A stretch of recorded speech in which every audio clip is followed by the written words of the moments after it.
Il est 8h18. Le 7-10 Listen anywhere. وحده من سوريا. sur France Inter. Géopolitique, bonjour Pierre Aski. Bonjour Nicolas. Pierre, vous revenez sur l'annonce de la suspension de l'aide américaine à l'Ukraine. Donald Trump ne fait pas de cadeaux. Les Européens qui ont multiplié depuis vendredi les efforts pour recoller les morceaux entre Washington et le président ukrainien se sont heurtés à un mur. $1 milliard d'équipements militaires déjà approuvés pour l'Ukraine ont été gelés hier, un geste sans précédent à cette ampleur. Le but est de faire plier Volodymyr Zelensky, voire d'obtenir son départ, comme le demandent certains ténors républicains. Officiellement, l'aide sera débloquée si le président ukrainien montre sa bonne volonté pour négocier avec Poutine, aux conditions dictées par Donald Trump. C'est d'une brutalité diplomatique exceptionnelle, avec un pays censé être, sinon un allié, au moins un ami, en guerre contre une puissance qui a envahi son territoire.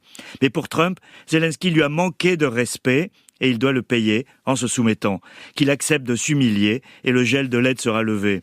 Les Européens qui étaient réunis dimanche à Londres et se retrouvent à 27 jeudi à Bruxelles seront consternés. Le divorce transatlantique vient de franchir un palier décisif. Quel est le but de Donald Trump, Pierre ? Le président des États-Unis veut à tout prix un accord avec Vladimir Poutine, à la fois pour se couronner homme de paix et pour permettre au business américain de reprendre le chemin de Moscou. Il a multiplié les gestes en direction de Poutine, comme l'arrêt hier des cyberactions offensives contre la Russie ou la dissolution des services chargés de surveiller la désinformation russe. Tous ceux qui se mettront sur le chemin de Donald Trump seront broyés. Il n'a de respect que pour les empires, pas pour les petits pays qui trouveront leur place dans des sphères d'influence. Le ministre ukrainien des Affaires étrangères disait récemment qu'il ne fallait pas de nouveau Yalta, une allusion au partage du monde en sphère d'influence à la fin de la Seconde Guerre mondiale. Ses pires craintes se sont confirmées depuis. Et qu'est-ce que ça dit de la politique étrangère de Donald Trump ? Il y a un parallèle intéressant, Nicolas, avec ce qui se passe vis-à-vis d'Israël.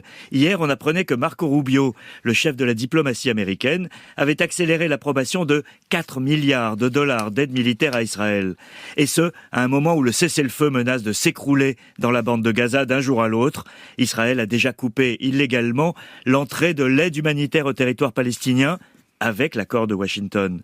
Joe Biden avait suspendu certaines livraisons de bombes particulièrement meurtrières à Israël à la fin de son mandat, ce que Donald Trump s'est empressé de rétablir. Mais à aucun moment, même quand il était en désaccord total avec Netanyahou, Joe Biden n'a suspendu toute l'aide à Israël. L'Ukraine et Israël sont deux dossiers très différents évidemment, mais la brutalité de l'administration envers le premier et la complaisance envers le second n'ont qu'une seule explication, le rapport personnel de Donald Trump aux dirigeants concernés. Détestation dans le cas de Zelensky peu malléable, soutien inconditionnel à Netanyahou qui sait parler aux narcisses de la Maison-Blanche.